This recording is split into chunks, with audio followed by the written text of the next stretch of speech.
Hey guys, so this is the picture that I picked up yesterday. I went diving, and then after when I was walking over, I saw this and then I thought to myself, "Hey, that looks pretty cool." So, this was made by this person. You can see it's a little dirty, so I want to kind of put some spray cleaner, like really gentle ones, and then see if I can remove some of that dirt over there. But it's nice because it has this, I guess this is acrylic, and I like it. I don't know how I got damaged over here, but I don't mind it at all. So this painting, ooh, ooh, it looks like it got water damage, which is really unfortunate. You can see that the the bottom part of it is all kind of icky.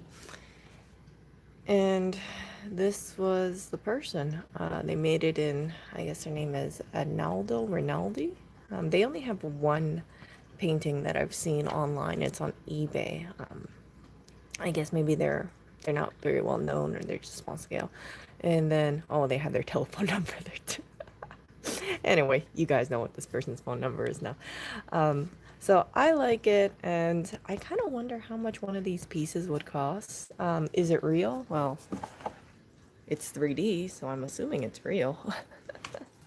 I don't know how much one of these pieces costs from one of these, from an artist like this. I guess really it's just whatever they want to make the price. But you can see like this has some kind of backing on it. It actually has like the staples on here. It's a nice piece. It's a really nice piece. And since I'm from Hawaii, I'm a little, when I saw it, I was like, oh my goodness, I must bring it with me.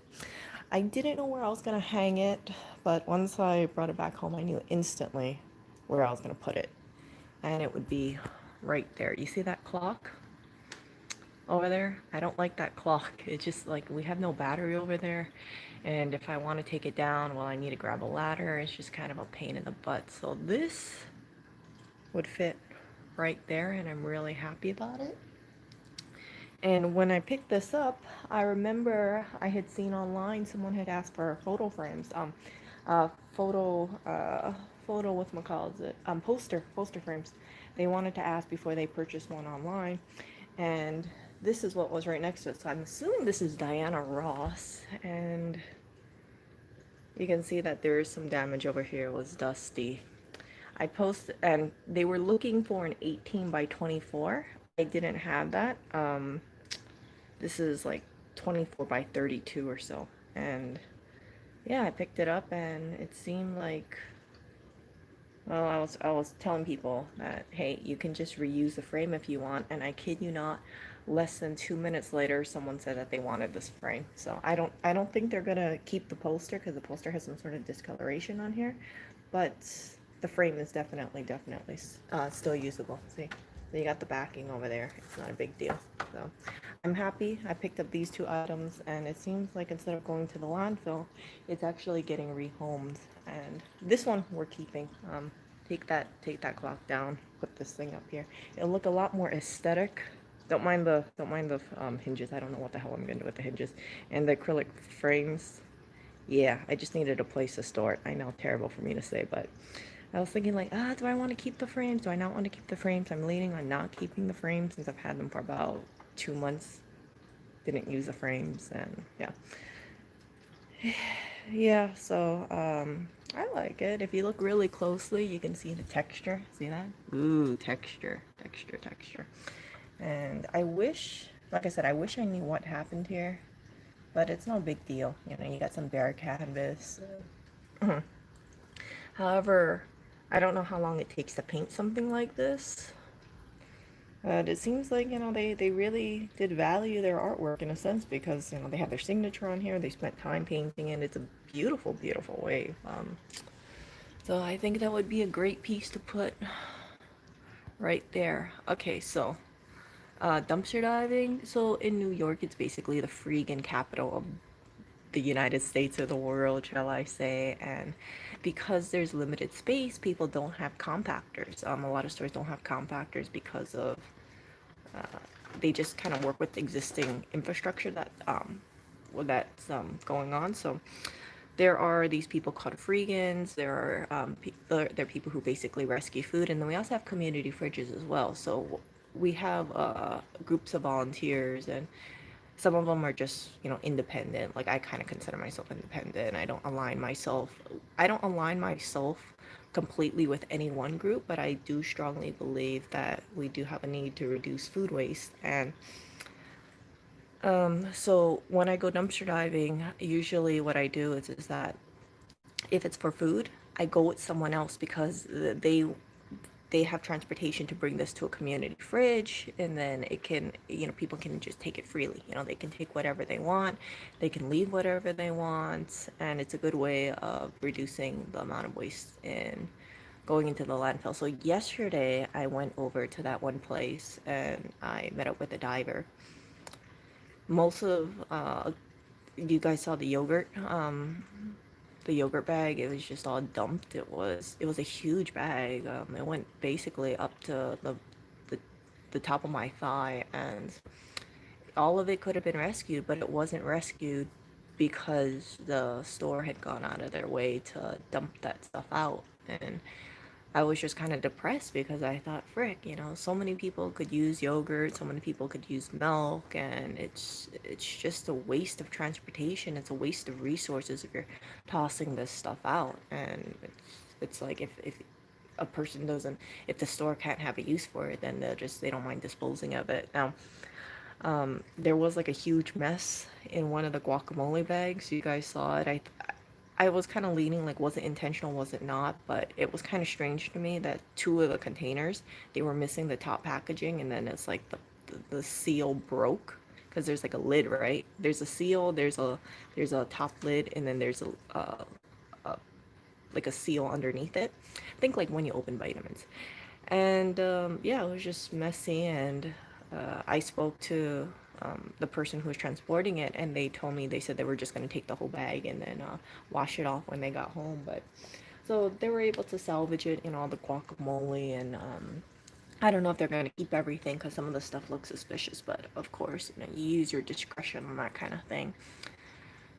And I kind of like, I think that it could, I don't know if it's going to be a hard management policy to destroy everything, or if it's just if a piece of crap manager works that day. We'll have to really see. There were some things that were salvageable, but of course with the yogurt, right, that was 100% not salvageable. Yeah, it's acrylic. It is acrylic, so you guys can see it here. Where is it? By the way, look at my clutter pile. It's getting smaller, isn't it? A lot of stuff is getting going out of here. So this is I guess it's Fredericks. I don't know what that is. Yeah, it's that. So this person made it back in 2021. What is this? October 23rd, 2001. So this is how many years old is this? This is like what, 19 years old basically? Right? 2020. Yeah. It got water damage over here. So, that sucks. But I don't know. I just kind of think like this piece was so nice, and nobody's gonna look in the back. I'm whatever, whatever on the back. I'm not planning to resell this thing anyway. And I kind of think that this thing, I don't know how much these kind of pieces are cost, but I would say it's at least 200. That's just my thoughts. I don't know how much they got for it. This person, I can only find one piece of theirs online, so it doesn't look like they're a well-known person. But it doesn't matter, for artwork or for paintings. I think that if you like the piece, get it. Some people I see, they like having their Picasso prints out there. I think Picasso prints are awesome, but they're really a dime a dozen. You look on Amazon, they're selling Picasso prints for like 20 bucks just for a copy of it. And these prints are just basically like these little line drawings. I don't feel bad about just grabbing a printer and just copying it, since none of the money from those prints, like those Picasso prints, are going to Picasso or his family. They aren't. A lot of this stuff is just coming straight from like AliExpress or um, being made in a bulk printer. So I do believe that, of course, support artists directly, but if artist is dead and there's no way his estate is getting anything, and yeah, it's not a big deal if you copy the design. If the artist is dead, his estate's not gonna get a freaking thing, and it's, you know, you just want to print something out. Does it speak to your Hawaiian roots? I like it. I like seeing that wave. I think it's gonna be calming, so I'm gonna hang this thing up. I need to grab either a ladder or stool, take that thing down. That battery doesn't work there anyway. I thought it was such a small clock for such a big wall space. But finding something like this was absolutely perfect. It's great. It makes the apartment look a little bit more. I don't want to say refined, but you get what I'm saying. It doesn't look like it's just like this dining. I still don't know where to put those hinges, by the way. We had no space for that. Maybe on top of there, but um, this clock, it's like it's a nice clock. Don't get me wrong. It just looks way too small on this big area. You see that? So having something like this, which is a 24 by 36 uh, print, will be good.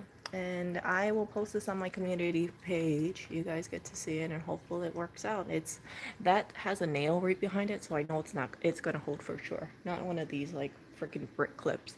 The brick clips are okay with really light items, but I would not use them for something that's really heavy. At least not for these bricks, because these bricks are, you know, pieces of crap. There's a reason why I can only use the brick clips on that side, and this side it's way too flat.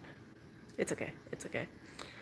So I will talk to you guys later and post a picture on my community page.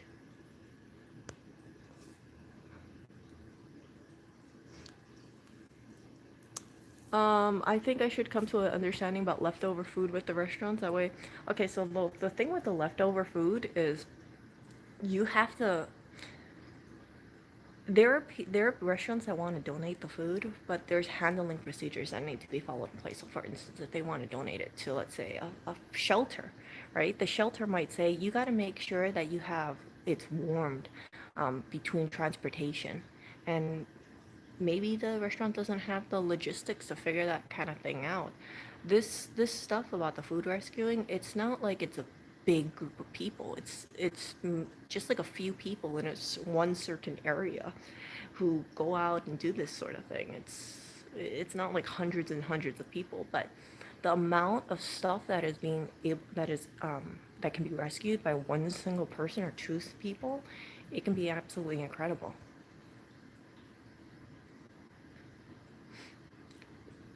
So, Para, the thing about that is liability. I think restaurant owners would be kind of hesitant about just donating food directly to food rescuers in a sense because they would want to have like a guarantee of not being liable for it. With the dumpster diving stuff, there's really no liability in my opinion since the stuff is out on the curb and then you just sort through it. It's if you do something, let's say like a whole container of curry, right? They're gonna have to package it inside of a container and then someone's gonna have to pick it up. It's not like they just put the stuff inside of a container, package it nicely, and then say, hey, maybe a dumpster driver is gonna come over here. So, but there are people who try to speak to management, who try to work with these places and say, hey, if you want, we can send over a volunteer to pick stuff up. But it's really up to business owners. There are certain cafes that work with the community fridges or stores, you know, like bagel stores, for instance. They get so much bagels at the end of the day, or that they say, hey, if you want to come and pick up, let's say Monday, Wednesday, Friday, for our pastries, then let us know and we'll put them aside for you guys and you guys can put it in a community fridge. That's pretty awesome, by the way. And I do support places like that, you know, places who do give back to the community. The places that are kind of assholey or they're rude to divers, yeah, not so much. Also, for that one grocery store that I was telling you guys about, I found out that the I found out that Food Rescuer contacted the store and wanted to talk to them about food rescue again. So there's been about 3 people who's contacted the store about the last few months, and the way the management is that they're gonna say stuff like, "Oh yeah, we'll have someone get back to you," or "Oh, a manager's not in the store right now, so but we'll give you a call back," and then the call never comes back. A follow up never happens, and I just think to myself, bless your heart for trying, but that is just a slimy way of trying to be polite and saying no. If you hold your breath and wait for a call back, or you expect to hear something back from this one particular store, it's not going to happen. They just want the person to get off the phone, get out of the store, and yeah, that's why nothing has been done, even though several people have tried to contact the store or speak to management about it. Yeah, so anyway, you can see that I'm not using a tripod over here. I will talk to you guys later and post a picture in my community page. See ya.